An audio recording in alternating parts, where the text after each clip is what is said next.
Hi YouTube, Trevor here, Summit or Nothing. Today I'm taking a break from the hiking and backpacking, and I'm going to talk about the other aspect of Summit or Nothing, running a YouTube channel. If you are a new viewer, I'm going to do a series of these. This is going to be the first episode, so feel free to subscribe, but please make sure you check out my channel as well. Have a look at some of my outdoors videos. You never know, it might be able to entice you into the great outdoors, because it is good for the mind, body and soul. And we also have a bit of a laugh out there as well, so hopefully you'll enjoy what you find.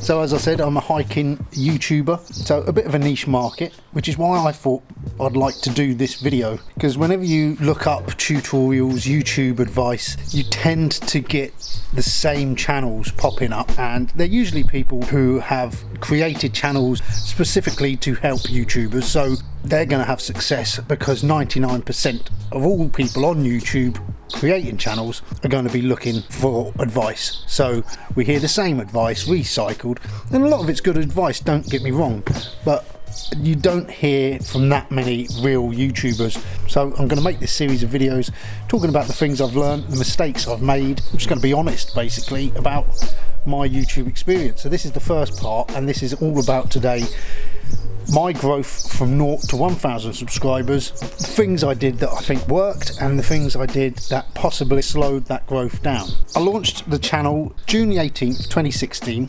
and it was a very slow climb to 1,000 subscribers. We was literally doing YouTube for 9 months before we hit our first 100 subscribers. Then by the time we reached a year, we had 283 subscribers. So in the final 3 months of that year, we gained 183 subscribers. It took us nearly 2 years to hit that 1,000 subscribers mark. A lot of the mistakes that I made you will find in this video, and maybe you can avoid them, but also there were things that I noticed helped propel us further forward still, so I'll discuss those coming up too. I'm going to give you some advice, as I said, but we're going to look at it sort of in a step-by-step process. Step 1 would definitely be make a start. To do anything, you've got to take that first step. You can put things off and they won't happen.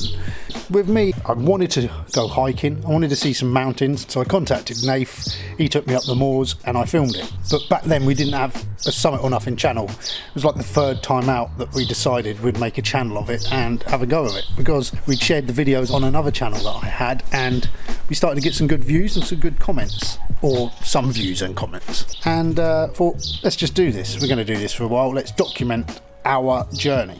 Know your channel. You don't have to know everything about what you're doing, but just have some idea of what it is your channel is going to be about, and sort of stick to those parameters. So when we started out, we was hiking, and it was just basically hiking. And then as the videos went on, Nathan started to buy some gear, so we'd throw a gear kit review in there, but everything fell into the same ballpark. So we was getting an audience from our hiking videos, and they was enjoying our content for what it was.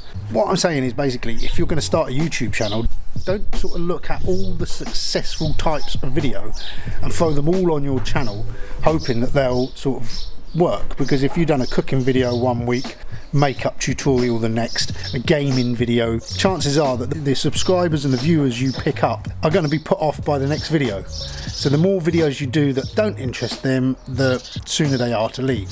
So I know I'm saying that running a hiking channel when I'm doing a YouTube video, but as I said, the two do tie together, because my hiking is one day out there, and then I at home spending ages putting these videos together. So YouTube is a massive part of the Summit or Nothing channel, so I feel I'm qualified to say about this.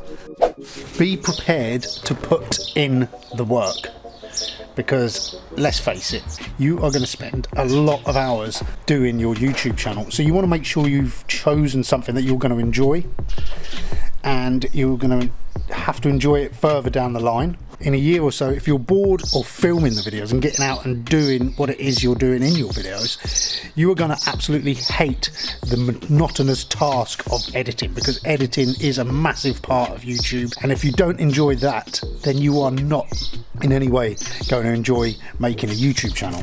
Be true to yourself and your audience will follow. Make videos for yourself. If you're enjoying the videos, you're enjoying putting out the content, chances are there's someone else out there who will find your stuff relatable. When we started out, we could have pretended that we knew everything there was to hiking, but we didn't, you know. We were new to it. We made a lot of common mistakes, but we wasn't afraid to show those mistakes that we made and make ourselves look like a bit of an idiot, because that was all part of the experience to us. And the audiences that we did start to gather started to appreciate us because we did make mistakes. We were just like them at home, not professing to be experts or professional in any sense. They liked the banter between us. You know, we would film it when we bicker, we would film it when we get lost, we would film it when gear failed, and people sort of related to us and they just wanted to see that sort of video. Don't expect to become an overnight success. Persistence is the key with YouTube. It is a slow process, so you are going to have to set yourself realistic goals. When I first started this YouTube channel, I decided I was going to give it 5 years at least and really push it. Now, this last month I gained 295 subscribers in a month. Last week I gained 95 subscribers. So that's why I gave myself the 5 years. So it's a bit of a realistic time to see what happens. And things did start happening, you know, viewers have sort of flocked to us. I've had companies have sent me products to use. I've been employed by a website to write blogs and reviews of kit, which they buy and send me. So I've had a good time of it. And I'm hoping that there's still much more out there. Also, another thing I found, every year when we get to December, I look back at the videos I've made in that year and the adventures we've been on, and then I'm excited to see where the next year is going to take us. Okay, so far 2020's been a bit of a write-off, but every year tends to get better and better. So look at it that way. Don't look at it for an instant success, because that is not going to happen. Some of our early videos really underperformed, but you've got to start somewhere and you have to learn from your mistakes. Take your time to find your style. Like I said earlier, you need to just make a start to get your videos going. Once your videos are rolling, you're getting your videos out there, you'll get feedback and you will hone your skill and your videos as the time goes on. There's no wrong or right to how you make a successful video. You'll find a style that works for you. I mean, when we first started out, I'd watched a few videos where they said you've got to constantly get footage out there. So we would go out once a month for a hike, and then I thought we had to get a video up every week, so I would cut that hike into 4, 5, 6 parts. So little 5 or 6 minute videos which would sort of be continued each week. At the time, I thought people quite enjoyed it. They were sort of bite-sized videos, but I think as a whole, they wasn't getting the watch time on YouTube. They was probably putting a lot of people off. You're doing a half an hour video and you're making us wait another week for the next part. So it could have had the opposite effect than we was hoping for. So I've seen other channels where they, you know, literally go out once a month, but they put a video up once a month and it's a half an hour video, 20 minutes to half an hour. It gets better watch time, it gets better ratings, they move up quicker. So I think that slowed us down considerably when we first started. So that's something that over time we have changed. Now I put out longer videos, they seem to do better. They don't always have to be long as well, and that's the thing. What used to go out for a day hiking would end up like a 25-minute video. Now I try and keep them down as short as I possibly can. If I can, I'll keep a general hike down to like 10 or 15 minutes. So a 25-minute video would usually be like a full day hiking plus a wild camp on the end of it. So that's also made my editing punchier. That was something that also came about organically. As I watch these videos back, I think these are boring. I would get bored watching these. So the less sort of fluff we can have in there, the better. So it's being mean with your editing. Don't be afraid to take bits out. As I say, I heavily edit my videos. I also film a lot of B-roll that I can cut away. So if I'm talking to the camera a lot, I'll then film what I'm talking about. So then as I'm talking, I can show footage that's a bit more interesting than just seeing my face. And I hope that that makes the videos a bit more entertaining. But that being said, I've seen videos where it's just one person set up the camcorder on a tripod with no cuts and they're talking you through something, and the views are astronomical. If you've got something to say, people make the most of what you have at hand. Don't rush out and buy all new equipment just because you feel you should. When we first started making YouTube videos, me and Nathan, we both had fairly old DSLRs with video capability. The footage was, you know, it was alright, but it wasn't perfect. So we wanted to upgrade, and I was adamant that I was going to get a GoPro, and they was quite expensive. And I almost sort of went out and bought one. But then I started taking out the Handycam just as a second backup camera, a Handycam that I had, £180. And I realised that, you know, when you're filming landscapes, if you're filming a big landscape like Dartmoor or Snowdonia on a GoPro, from certain angles it looks good, but from others it makes the landscape look really wide and really flat. I found with the Sony Handycam you could zoom in and you could really frame these images better. So I went out and bought a camcorder that was a bit of a step up from the Handycam, and we have got some fantastic shots with it. It was about the same price as a GoPro, but the range, the scope of what you can do with it is so much more.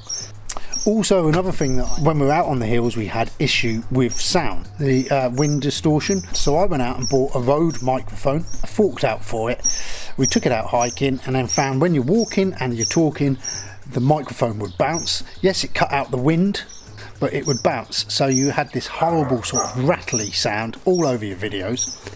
So in the end, all I've done is I've taken my camcorders, I've got a washing up sponge, and I've super glued a washing up sponge over the microphones, and it cuts out the wind at a fraction of the price, and it doesn't have that horrible rattly sound.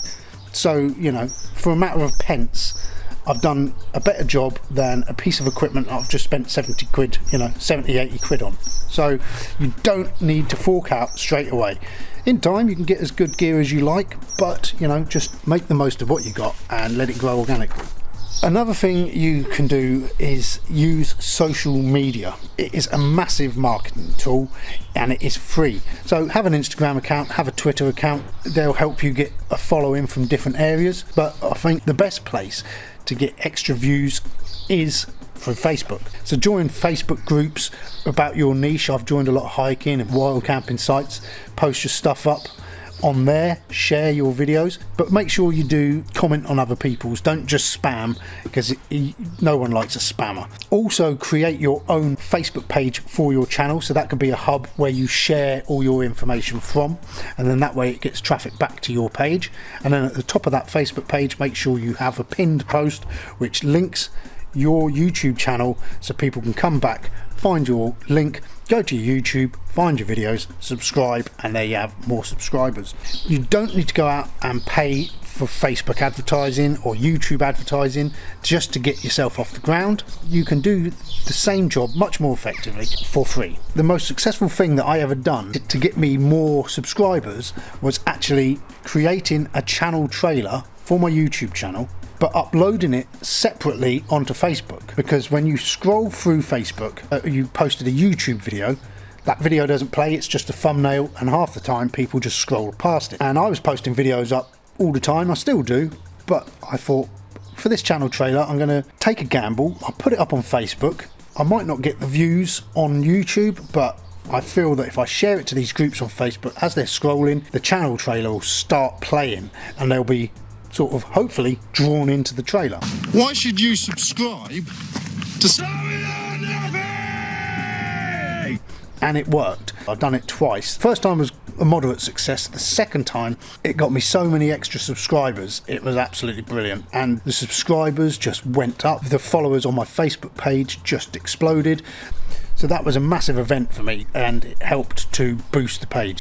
Adapt and overcome. In hiking and the outdoors, it's an important saying that adapt and overcome. If you get stuck, the same can be said with a YouTube channel. It's adapting and changing and taking it in our niche down different routes and seeing how it goes. Sometimes you'll have a video that will do better than others. Sometimes the video you think is going to do really well will fall flat, and a throwaway video that you think you almost didn't put out will be a runaway success. So you've got to learn from what videos are doing well, why they're doing well, what videos are creating comments, what aren't, but also do it because you're enjoying it. But don't be afraid to sort of mould within your niche to suit the audiences, because that's, in the end of the day, you are chasing subscribers. You want people to subscribe to your channel. You want them to enjoy your videos. So as I said, when we first started out, we was a hiking channel predominantly. We had a mission where we was going to get up the mountains, but as we went on, people was commenting saying you should go out wild camp, and Nath really wanted to wild camp. If you know our videos, you'll find that funny. So, you know, he's the one who hates wild camping now. So yeah, it seemed the next step was to start doing wild camping, and they have been some of our most successful videos, especially the ones where we're having a really shit time out in the wind and the rain on the side of a mountain. And it's all about experimenting within your niche and within your content. So if you do the same thing over and over again, you'll get dull. People will start to look elsewhere for more innovative footage. Remember, there are so many people out on YouTube doing the same as you. If you can't be educational, be entertaining. Try and be both.